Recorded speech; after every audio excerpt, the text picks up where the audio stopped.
Experienced professionals have it all figured out. And what do I mean when they have it all figured out? Is they figure it out very quickly from a job advert if the business doesn't know the role which they are hiring for. Now, what do I mean when it comes down to a business doesn't have it all figured out? Because the job advert is vague. It doesn't explain exactly what the company is looking for, what is required, and also the most important thing is what is going to be expected in this position. You're not seeking more applicants, you're seeking the applicant. And vague language like, this person needs to be wearing multiple hats, doesn't tick the box. These experienced professionals are not just evaluating the salary. And if you're not putting salary on your job ads, you should think about doing it because it is highly recommended. The title, the project size, they need to be evaluating the operational maturity, the leadership clarity, the workload stability, and also the decision-making structure. So they need to know exactly if you figured out what your skill gaps are in your team. That is where you need to start. What am I looking to fill? And what does this person need to take off my plate? Then you start designing your job advert, not before. Then you can engineer or design your job advert to hit the nail on the head. But terminology like wearing multiple hats, fast-paced environment, or must be adaptable, people are becoming less attracted to these buzzwords and more just give it to me plain and simple what you need for this role and what you are going to be expecting from me and how do I help you, because the phrases which I've just given you about what not to say, it provides unclear leadership, overloaded teams, and also reactive environments. So make sure your job adverts don't give poor planning vibes, but more, I've thought about this, I know what I need, and take it from there. Businesses will rush their job ads or recycle job ads. It's something which I advise my clients not to do. We need to make sure that each job ad, when we're publishing it, that it goes narrow rather than casting the net far and wide. I would rather see a job advert develop 5 to 10 quality applicants than 50 to 100 and sieve right through them to try get to the 5 to 10 applicants. It is about going narrow, not casting the net far and wide. So let's just use, say, for example, a project manager needed for a growing builder. How about trying project manager overseeing 2 commercial builds in the range of 20 to 30 million, reporting to a construction manager with a full CA support. That way, the project manager can make a decision straight away that this builder has what I'm looking for. This builder may not have what I'm looking for, so they're going to move on. But at least the PM which applies for that job advert, they know exactly your project's range, they know who they're going to be reporting to, and they know how they're going to be supported. And that's what people are going to be judging when they're applying for a role. Workload risk, leadership quality, reporting structure, the operational maturity of the business, and project stability. Now, if you're a smaller business and you don't have that sort of operational maturity when we're talking about the full project setup, be honest that you're going to have to do the contract administration for your projects. You may have to support site operations. Put it on the responsibility. So then, yes, you are saying in a roundabout way, You're wearing multiple hats, but you are saying this is exactly what you're going to be doing. And then that way, the individuals can make a choice.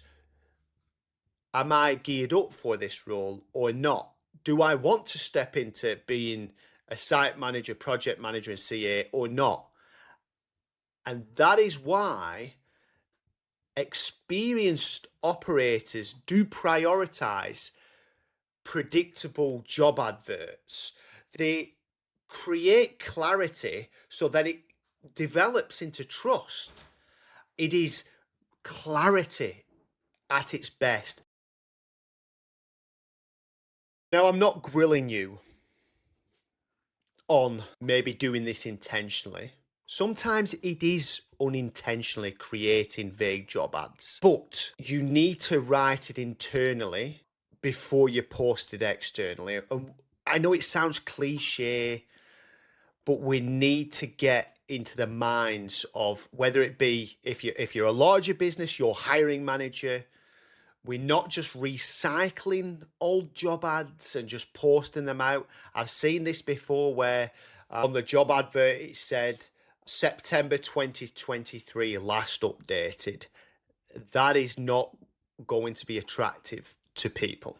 You need to remove generic terminologies. You need to add terminology which is clear, concise. It needs to be around, if you're looking at this job advert, you need to know exactly what it is this person's going to be applying for. So it needs to be presented as stability, as knowledge backed, rather than buzzword heavy. I've had this debate in the market before with a few businesses is make sure that your salary expectations are on your job adverts. And also it's the internal talent acquisition team's job or the recruiter job, whichever way you want to look at, to find the exact salaries or expectations of the individuals, as well as the current and expected. So make sure you put your salaries on your job ads. Job advert reveals leadership. I don't think it's between good and bad leadership. It's the difference is leaders who understand what they're expecting of individuals and leaders who are just trying to get supported and maybe not know exactly what they're trying to achieve with this job. Now, let me explain a little bit further. So we'll go back to the example which I give about a PM. You know exactly what this PM's going to do straight away, that it's very clear, it's very concise, it's thought about, it's planned. How is this person going to fit into our business structure? What are we willing to say pay for this individual? And what is the maturity of our business? It does attract better people when you put exactly what you want onto the actual job advert. It doesn't need to be war and peace. So I'm not saying that your job adverts need to be, you need to have 10 bullet points for each sort of requirements and expectations and what's on offer. Because let me be honest with you, what's on offer for, say, my business people, I don't put, fancy offices, ping pong tables, things like that. What people want to know is how are they going to be supported in their role? What is going to be their day-to-day? Hell, we put that in our interview preparation, is ask the question, if I was to sit across the table from another project manager at ABC Growing Builders, how would they answer this next question? What is it like to work for ABC Builders? Maybe start off with that question to design your job advert, and then it'll give you a clarity on what to put into, what to expect. But a vague job advert does tell the market that we haven't defined what successful looks like in the actual position. Start understanding the framework. What problem is this role solving? What projects are they supporting? What pressure will they inherit? So this is going back on if the PM was supporting site manager and CA duties. Be honest, because then at least they know what they're getting when they apply for it and if they were successful. What is success in 6 months? Now, you probably don't need to put this on the job advert, but it will help you design the job advert. Why would someone experienced trust this opportunity? This sort of framework will give you a great job advert when it comes down to clarity. Review your last job advert, which you have posted. Remove the vague filler language, the buzzwords, the broad expectations, and replace them with project context, leadership structure, operational clarity, and measurable expectations. Super important to be measurable. I generally say take one thing away from each episode, but I'm going to be cheeky and ask you to take away two things. One is put your salary expectations on to the job adverts. That is something which you have to do. Don't go against the grain. In fact, going behind the curtain from recruiters and agencies and consultancies like People Like Seek and LinkedIn tell us they get better quality and more reliable applicants if you actually put your salary onto your job advert. The second is make sure you know exactly what you are trying to offload to this individual and be vulnerable with your explanation.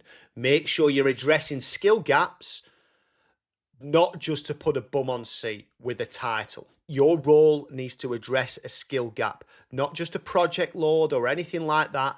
Think about how's this role going to solve the void right now, which generally will come down to your project gap, but think deeper than that.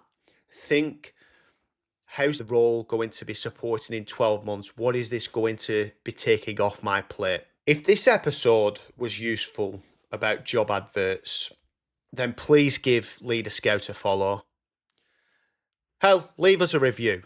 And if there is someone who needs to see this content, then share it with someone who's hiring this month. If attracting experienced people feels harder than ever right now, there's usually more being signaled to the market than businesses realize.